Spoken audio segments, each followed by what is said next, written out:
Assalamualaikum warahmatullahi wabarakatuh. Halo history lover semua, kembali lagi bersama saya di kelas sejarah bersama Sami. Di episode kali ini saya akan membahas tentang Sultan Nuku. Sultan Nuku adalah seorang sultan dari kerajaan Tidore. Ia lahir pada tahun 1738 dengan tanggal dan bulan yang belum diketahui. Nama aslinya ialah Muhammad Amiruddin, tapi hingga kini masih lebih dikenal dengan nama Sultan Nuku.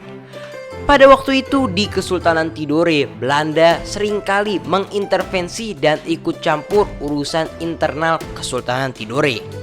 Selain itu, rempah-rempah yang tumbuh subur di Tidore harus dimusnahkan karena hanya Belanda yang berhak memiliki rempah-rempah. Jadi perdagangan rempah-rempah ingin Belanda kuasai 100% dan Tidore tidak bisa memperdagangkan rempah-rempah tersebut ke pasar internasional. Sultan juga harus menyerahkan beberapa hak kedaulatannya pada Belanda. Ini membuat Sultan ini bukan terlihat sebagai raja lagi, tapi lebih kelihatan sebagai boneka Belanda.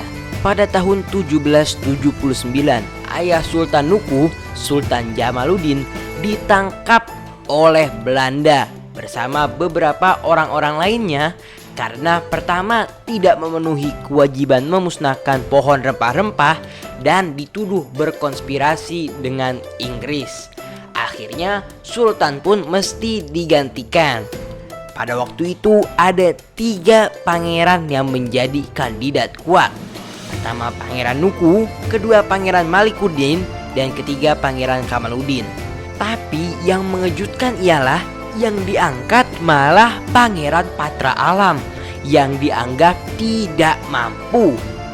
Pangeran Nuku pun enggan mengakuinya. Karena itulah ia dianggap sebagai pemberontak, dan ketika ia sedang bertemu dengan para pengikutnya di Toloa, Pangeran Nuku dan pengikutnya diserang. Namun sebagian dari mereka termasuk Pangeran Nuku selamat. Mereka berpindah-pindah sampai akhirnya menetap di Seram Timur. Pangeran Nuku pun diproklamasikan menjadi sultan atau raja. Banyak di antara rakyat Tidore yang ingin bergabung dengan Sultan Nuku, mengingat sang sultan memiliki karisma yang luar biasa. Sedangkan sultan yang diangkat oleh Belanda hanyalah boneka yang menjadi perpanjangan tangan dari kebijakan Belanda.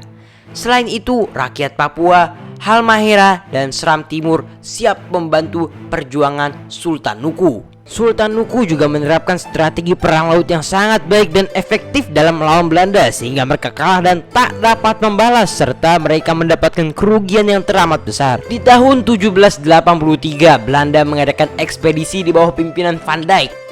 Bukan Van Dijk yang ini ya, kalau ini mah back Liverpool. Tapi mungkin nanti boleh juga lah kita bahas sejarah Liverpool atau klub bola lain. Oke, back to the topic. Anehnya ini, sebagian orang Papua itu malah ikut dengan armadanya Van Dijk ini. Padahal mereka itu kan awalnya kan jadi pendukungnya Sultan Nuku. Tapi ternyata itu cuma strategi. Karena pada bulan Septembernya, orang-orang Papua itu membunuh armada Van Dijk di Pulau Bantana. Dan semua artileri kapal didistribusikan ke pengikut Sultan Nuku. Di tahun 1783 jugalah Sultan Patra Alam digantikan oleh Sultan Kamaluddin.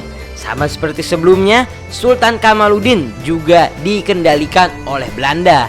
Namun pengangkatan Sultan Kamaluddin ternyata dapat menarik hati sebagian rakyat Tidore. Banyak di antara rakyat Tidore yang berpaling mendukung Sultan Kamaluddin. Karena itulah perjuangan Sultan Nuku pada tahun 1785 sampai 1790 mengalami kemunduran. Namun anehnya, Sultan Nuku di tahun 1791 kembali mendapatkan kekuatan dan dapat menyusun perjuangan. Tanpa sebab yang jelas, banyak orang Maluku dan Papua yang memutuskan bergabung kembali dengan Sultan Nuku. Selain itu, Sultan Nuku juga mendapat kekuatan baru, yaitu pedagang Inggris yang dijadikan sekutu.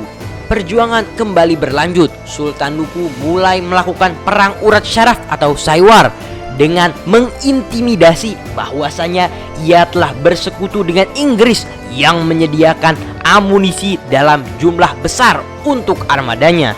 Sultan Nuku juga sengaja mengaku bahwa ia selalu berkorespondensi dengan kesultanan yang waktu itu masih dipimpin oleh Sultan Kamaluddin, sehingga Belanda mulai tidak percaya dengan Kesultanan Tidore. Ini nampak seperti taktik divide et impera yang diterapkan oleh Belanda. Pada 13 Maret 1797, Sultan Nuku kembali melakukan serangan dengan 50 kapal besar dan kecil.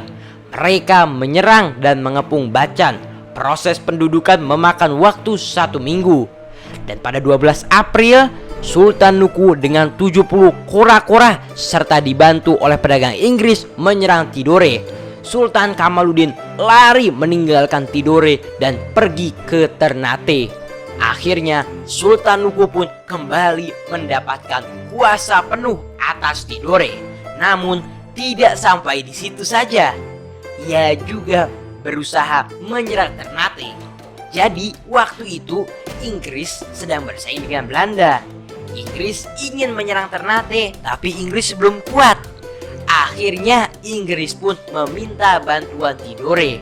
Inggris mengorganisasi pasukan Tidore, mengajarkan cara menembakkan meriam kanon berkaliber besar, dan lain sebagainya.